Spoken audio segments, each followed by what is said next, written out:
Hello all, good morning. అందరూ breakfast చేసేసారా? ఏం చేశారో కామెంట్ బాక్స్లో కామెంట్ అయితే చేయండి. నేను ఈరోజు వచ్చేసి వెజిటేబుల్ దోసెస్ అయితే వేసానండి. ఆకుకూర అలాగే క్యారెట్ని మిక్సీ పట్టేసి నేను మినపరుబ్బులో వేసి దోశలు అయితే వేసాను. చాలా టేస్టీగా వచ్చాయండి. మీరు కూడా ఒకసారి ట్రై చేయండి. చాలా సింపుల్గా ఉంటుంది ప్రాసెస్ కూడా. ఖుషికి వచ్చేసి నేను దోసతో పాటు నేను ఒక సీతాఫలం కూడా కట్ చేసి ఇచ్చేసానండి. మార్నింగ్ బ్రేక్ఫాస్ట్కి తినేసింది. ఇప్పుడు వచ్చేసి నేను కుకింగ్ అయితే స్టార్ట్ చేశాను. మధ్యాహ్నం లంచ్కి వచ్చేసి నేను ఈరోజు ముల్లంగి పులుసు అయితే పెడుతున్నానండి. ఇది చాలా మంచిది హెల్త్కి అండ్ చాలా టేస్టీగా కూడా ఉంటుంది. ఇది ఈ సీజన్లోనే దొరుకుతుంది. వీలైతే మీరు కూడా ఒకసారి ట్రై చేయండి. వీలైనంత వరకు ఈ సీజన్లో దొరికే ఏ వెజిటబుల్స్ అయినా ఫ్రూట్స్ అయినా మిస్ కాకుండా తీసుకోవడానికి ట్రై చేయండి. ఈ వెజిటేబుల్లో యాంటీ ఆక్సిడెంట్స్ ఎక్కువ ఉంటాయండి. అలాగే క్యాన్సర్ రాకుండా కూడా ఇది చాలా హెల్ప్ చేస్తుందన్నమాట. ఈ వెజిటేబుల్ చాలా హెల్త్కి మంచిది. పెద్దగా ఎవరు ఇష్టపడరు, కానీ ఇలా ట్రై చేసి చూడండి, చాలా టేస్టీగా ఉంటుంది.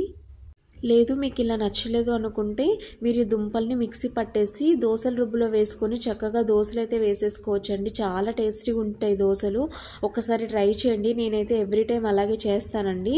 ఈ సీజన్లో ఈ వెజిటేబుల్ను నేను ఎక్కువ దోశలకే యూజ్ చేస్తుంటాను. మార్నింగ్ కూడా వేసానండి దోశలు. చాలా బాగా వచ్చాయి. అసలు పచ్చివాసన అనేది ఉండదండి. చాలా టేస్టీగా ఉంటాయి దోశలు కూడా. మీరు ఏ వెజిటబుల్ అయినా తినకపోతే లేదంటే పిల్లలు కూడా తినడానికి ఇష్టపడకపోతే ఇలా దోశల్లో లేదంటే ఫ్రూట్స్ వచ్చేసి మనం జ్యూస్ చేస్తాం కదండి పిల్లలకి, వాటిల్లో ఇది కొంచెం యాడ్ చేసి ఇచ్చేసేయచ్చండి. ఏం కాదు, పిల్లలు చాలా హ్యాపీగా తాగేస్తారు. ఇందులో ఉన్న యాంటీ ఆక్సిడెంట్స్ పిల్లల హెల్త్కి చాలా మంచిదండి. సో అస్సలు అయితే మిస్ చేసుకోవద్దు. వీలైనంత ఎక్కువ టైం వచ్చేసి పిల్లలకి వెజిటబుల్ పెట్టడానికి ట్రై చేయండి. కర్రీ అయితే కంప్లీట్ అయిపోయిందండి. చాలా టేస్టీగా వచ్చింది. ఇంకొన్ని చిన్న చిన్న పనులు అయితే ఉన్నాయండి. వాటిని కూడా కంప్లీట్ చేసుకొని నేను కాసేపు రెస్ట్ అయితే తీసుకుందాం అనుకుంటున్నాను. హెల్త్ కొంచెం బాగాలేదు, ఫీవర్ వస్తుందండి నైట్ నుంచి కూడా, అండ్ కోల్డ్ కూడా కొంచెం ఉంది. ఇక్కడ నైట్ నుంచి వర్షం అయితే పడుతుందండి. క్లైమేట్ చాలా కూల్గా కూడా ఉంది. ఈరోజు కూడా మార్నింగ్ నుంచి గ్యాప్ లేకుండా వర్షం అయితే పడుతుంది. ఖుషిని అందుకని స్కూల్కి ఈరోజు పంపించలేదండి, ఇంట్లోనే ఉంది. వ్లాగ్ నచ్చిందని అనుకుంటున్నాను. నచ్చినట్లయితే ప్లీజ్ సబ్స్క్రైబ్.